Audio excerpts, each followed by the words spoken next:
Alright, welcome back to this week's episode. This will be our final week for tying, and then we're going to get set for the rivers and the lakes. So we're going to tie 3 wet flies up, and then I'm going to bring a guest in. So stay tuned, don't go anywhere.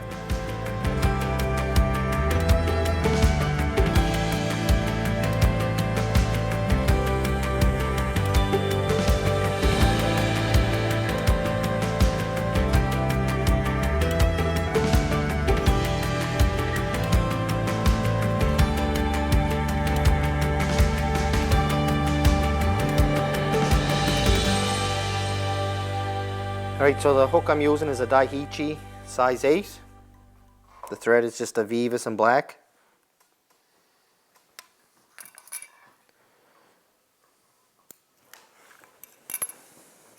We're going to get a good layer of thread on the shank of the hook.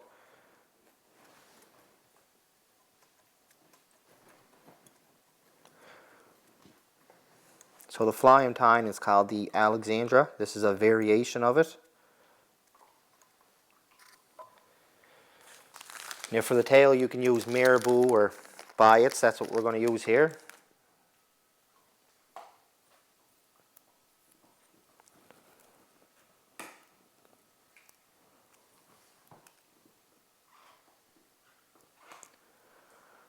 Just come in, we'll keep that relatively short.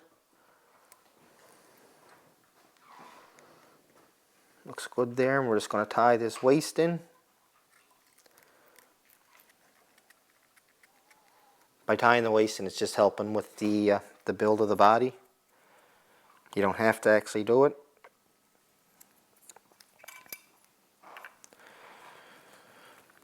For the rib, I'm just using a medium oval tinsel.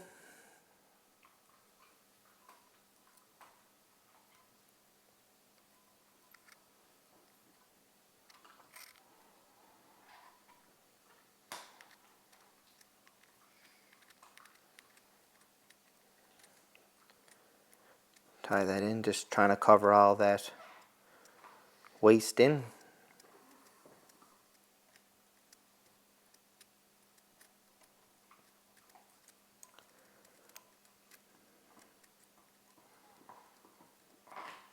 For the traditional fly you would use gold tinsel, but we're going to use holographic on this one.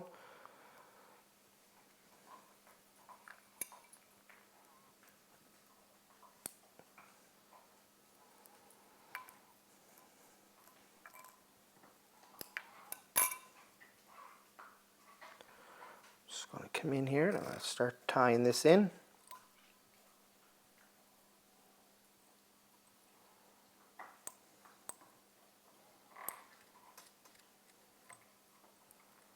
Trying to keep it on the side of the shank of the hook.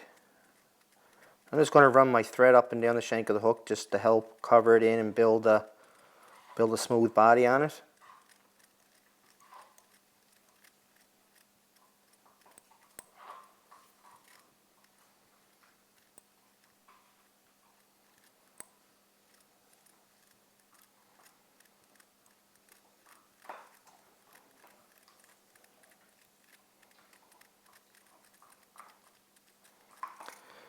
Alright, let's trim this little waist here away.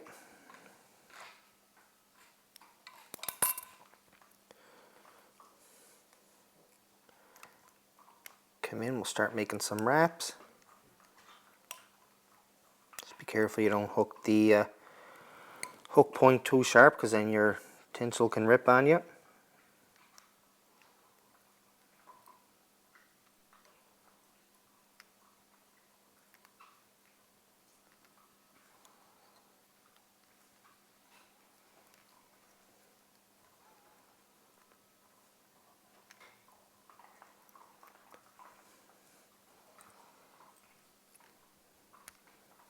Come in, we'll tie that off. Trim the waist away. Now you can counter wrap the rib, I don't think it matters too much. Try to get the wraps evenly as you can. If you can't, I wouldn't worry about it too much.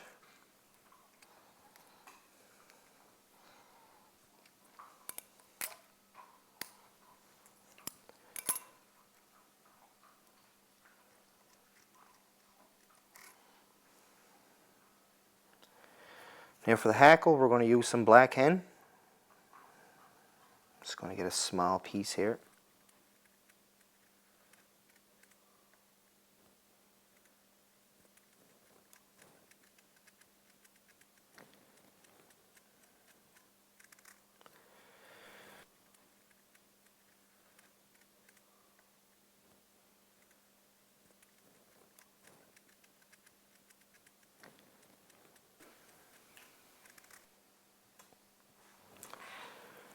Tie that in by the tip. So we have our hackle tied in. Now depending on the length of the hackle, you might want to get 2 to 3 turns out of it. So what you're going to do is just keep pushing those barbs towards the eye, or the hook point.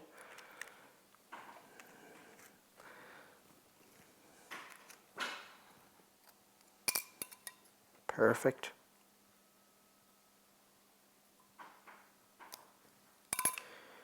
Now I'm just going to push everything back with my tying thread. And it'll sit something like that. The beauty of this fly too is, if you don't want to tie the Alexandra, you could just leave it like this and fish it as a spider fly.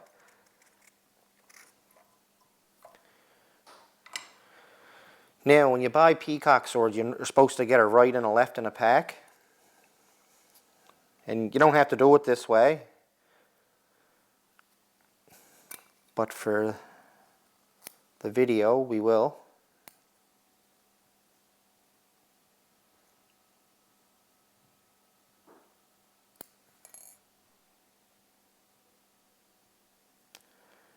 Try to get them matched up as best I can.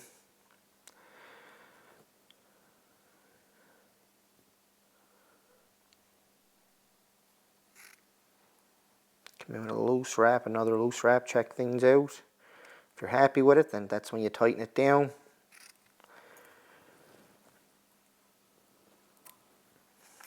Trim away that waist, just tidy up. This is a great beginner pattern if anyone's learning how to tie flies.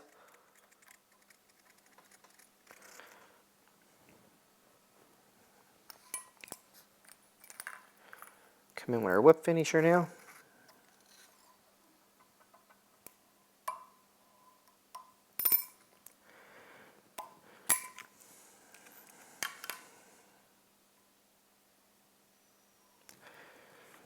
Wing's a little long, but it's not too bad, and it'll still do the job. Let's get on to the next one. Alright, this next fly I'm going to tie, it's a classic fly. Not so much this one, but it's a variation of the Grizzly King. So let's get started here. I'm using the same hook. Daiichi size 8.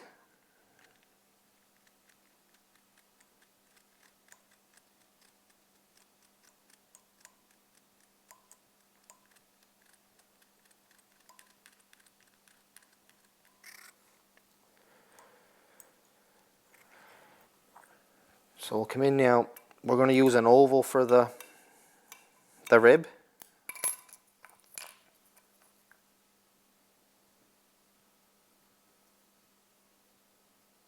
No, actually we're going to put a tail on him.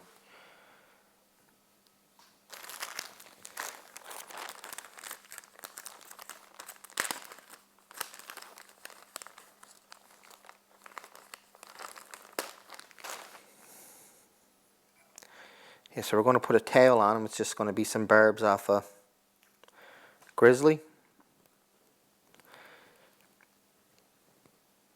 Like I said, I say it's a variation. I guess I really shouldn't. It's just something that I tied up one time when I was learning to tie the fly.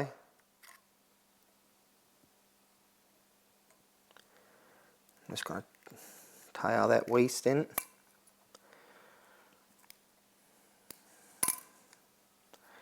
Now we'll put our rib in, which is going to be the oval.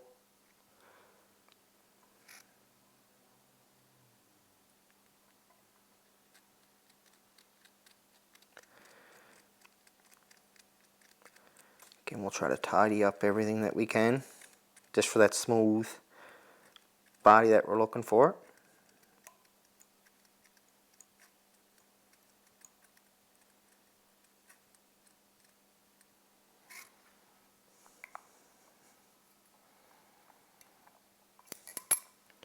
Going to get a decent amount of green floss here.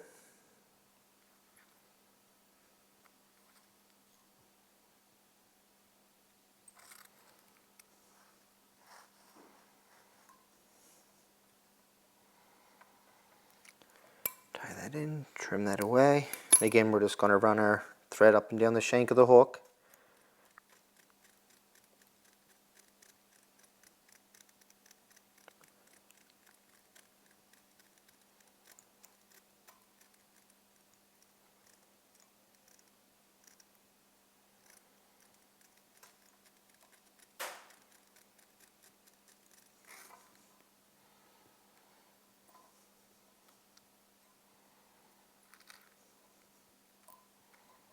Just be careful you don't hook the hook point with your floss because it'll split it on you.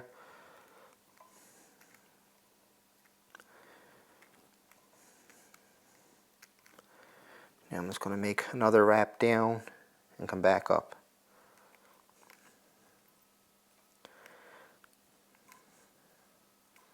Like I said, this is just something based on the colors of the Grizzly King.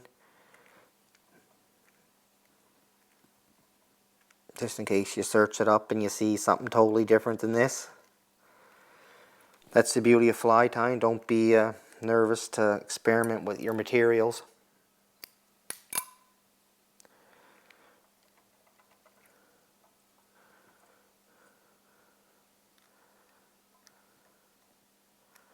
Come in now with our rib. Try to get that even as we can.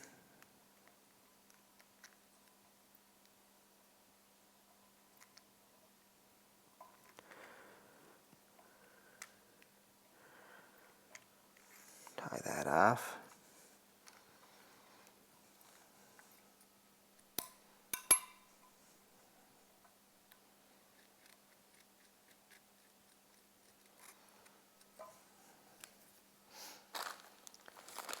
And I'm just going to put a wing on this guy. This is going to be some mallard.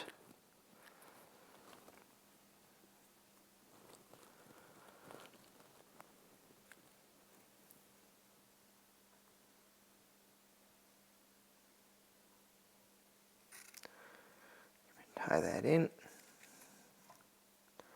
Now if you want to add a throat, you can. I'm actually going to put another piece of the barbs off of that Grizzly saddle on there.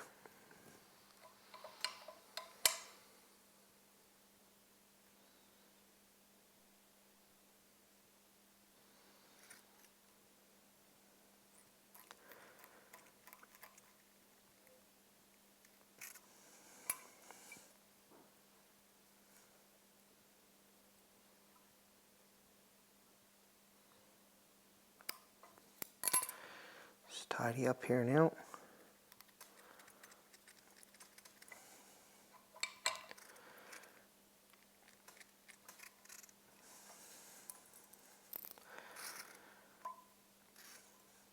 Like I said, this fly really doesn't have a name. I was just basing it off the colors of the Grizzly King. That's why I said it was kind of a variation, but in all reality, it isn't really a variation, but that's it. I'm going to bring in Skip Morris next. Skip was an author of many fly tying books, and he's going to tell you the work it takes to get involved in the fly fishing industry, so stay tuned. Hey, Skip, it's good to have you back on the show. Good to be back. Thank you for inviting me. Yeah, I think you were one of my original guests when I started this podcast a few years back. That was like, what, 2 years ago? 2 or 3 years ago. Yeah, you were one of the original ones. Oh, okay. Well, you've rotated back to me. That works for me. Yeah, no, and I do that because I know like 2 years ago to now, a lot's changed in people's lives, or something new. So, have you been? Well, I'm 2 or 3 years older, of course, and the best part of that is that I'm holding up. I mean, I'm 71, and I'm still, wading around in trout streams and all that. I don't know how much longer it'll last, but I'm just going to keep doing it as much as I can until I can't. So wait, now, you're 71 years old? Oh yeah. Yep. Oh wow. I wouldn't put you a day over like 64. Wow, That's, you're in good shape. I wish I were 64, but I'll take 71 alive anytime. Yeah. No, you're go ahead. Oh, okay. I just gonna say, you're saying, what are we up to? We've been fishing a lot, mostly locally, and which we've got a tremendous variety of fishing here. We've got trout streams, largemouth bass, panfish, saltwater stuff for sea run cutthroat, and once in a while we hook a salmon or a steelhead, and I guess that's most of it. But we've got rivers, lakes, beaches, estuaries, beaver ponds, kind of everything. Some of it's within minutes of home. So Oh we've been wow. fishing a lot. And I write every day. Every morning I write for 3 or 4 hours, unless I have to go fishing, as I do tomorrow, unfortunately. Shucks. And What a bummer, right? yeah, yeah. And that's about it. Doing some speaking as always. So you mentioned you do writing now. I know you have a website and you put a weekly blog up there, correct? That's, yeah, not actually weekly. I Okay. once a month. Yeah, you led me right into this. I appreciate that. That's perfect.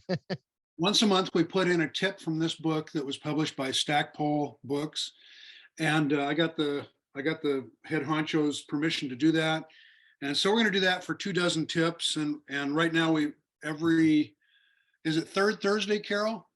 Yeah, every third Thursday of the month we put up a new tip, and then on every first Tuesday we have a photograph of one or two flies, and then I do a write-up about them. It's kind of a literary essay, which that's what I've been trying to do the last 9 years, is become a genuine literary writer.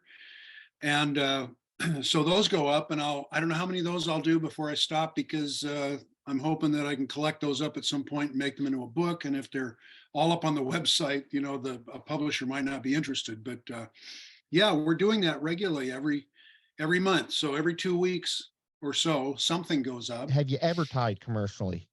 I have. And if I Okay. continued for very long, I wouldn't be coherent now. It's Okay.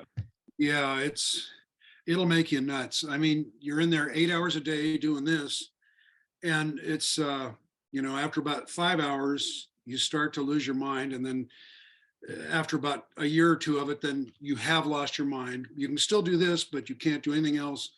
I know commercial tires, and I did tie. There was the biggest mail order fly fishing operation in the country was Kaufman's Streamborn. And I used to tie for them, and then they went out of business. I think it was around 2009,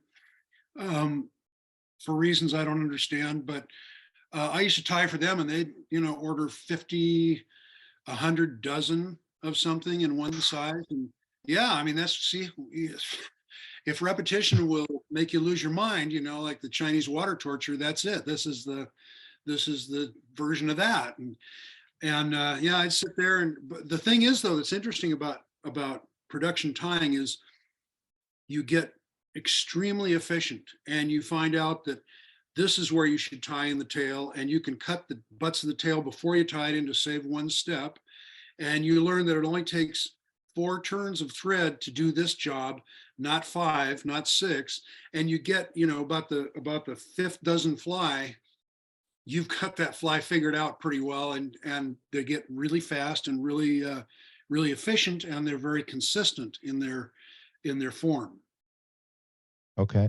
Okay. So like now when you tied commercially, I guess, did you prep everything, or did you just sit down, like say, I don't know, what fly could we use for an example?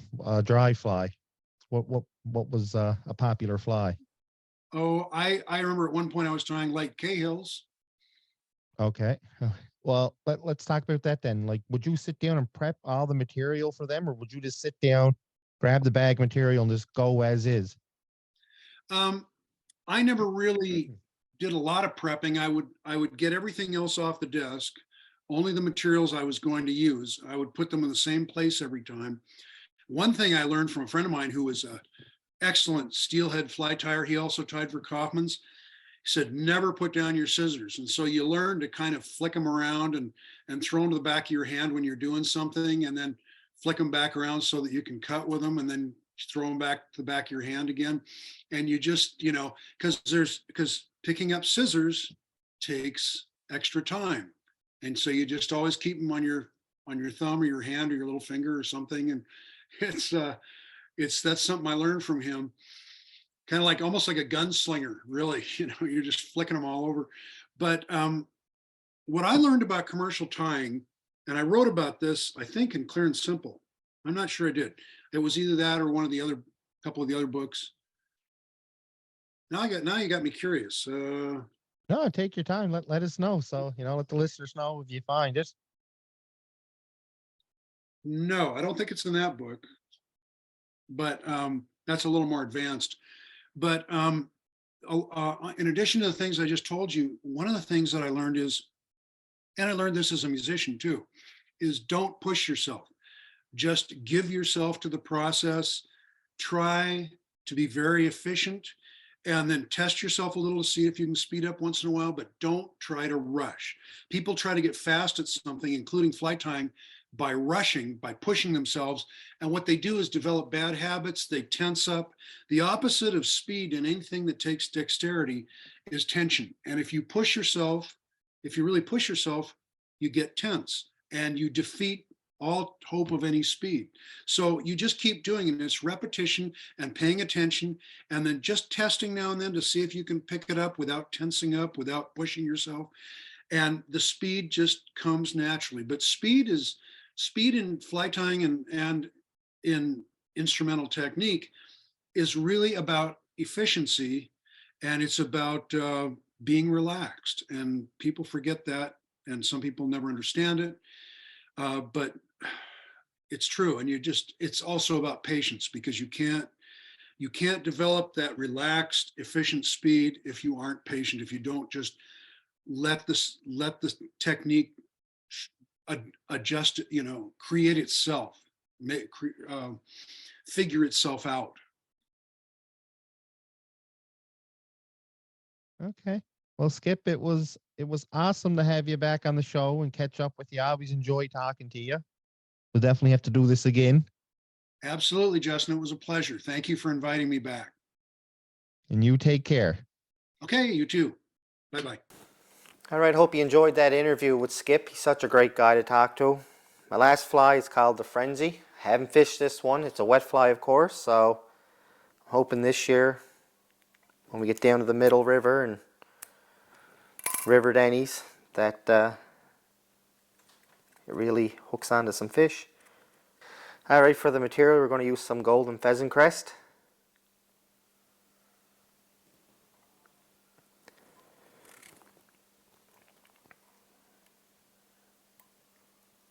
Come in there with a wrap.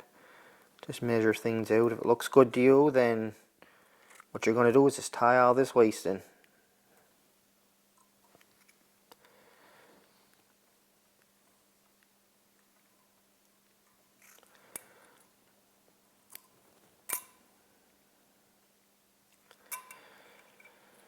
Right, now for the rib, you're going to want a gold wire. And if you don't have gold wire, you can just use some gold oval. Catch that underneath the shank of the hook. You want to make sure that's nice and tight in there, that it doesn't pop out when you go to wrap it.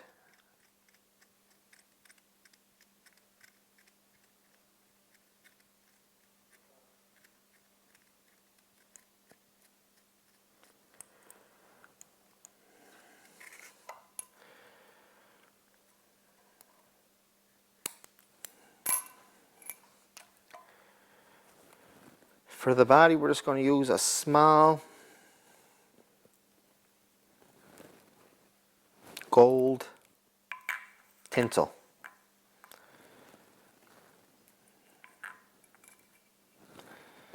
Made a mess the other day when I was tying, so my spool's all messed up. So you want the silver side facing you. If you can, try to get it on the shank of the hook as close as you can.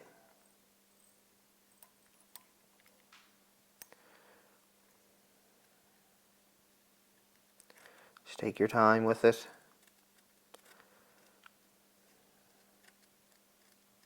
Keep them wraps as close as you can.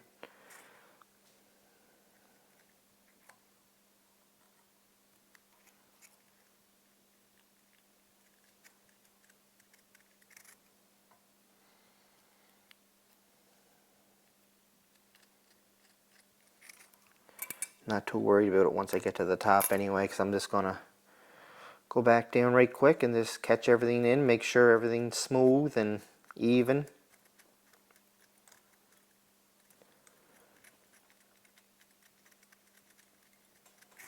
Alright, start wrapping that body in now.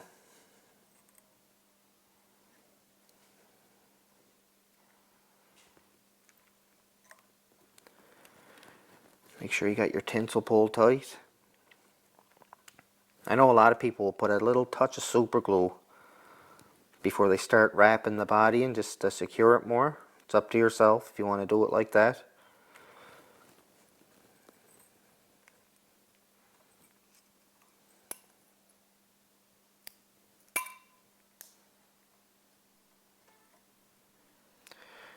Again, we'll come in with our rib.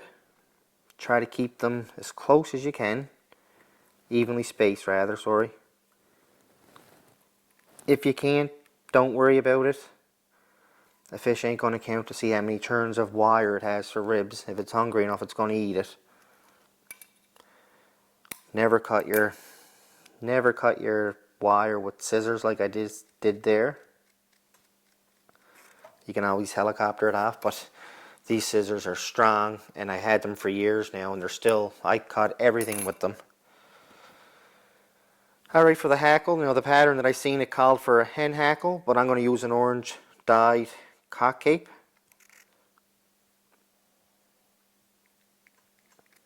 Make sure I got that in there. A couple different ways. You can tie it in by the stem and wrap it. I just tied it in by the tip. 2 or 3 turns if you can get away, depending on the length of it. I'm going to stop there. I'm just going to bring that forward. Come in with my thread.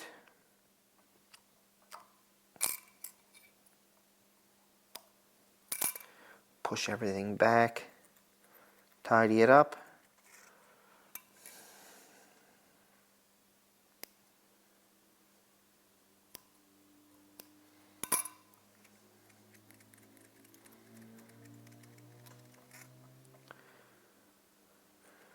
For the wing, you're just going to want to use some peacock sword again. You can use the right and the left. But you know what? I'm not going to bother doing that in this one. I'm just going to come in here with one piece.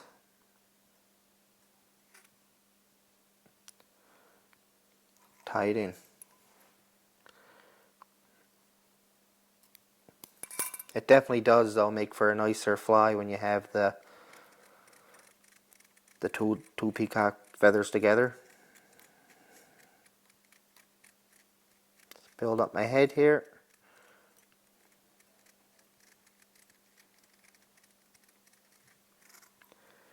Got a little long one there. Oh, perfect. It came out anyway.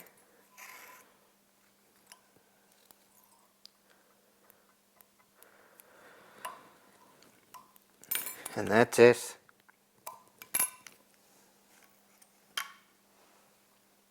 That's the fly.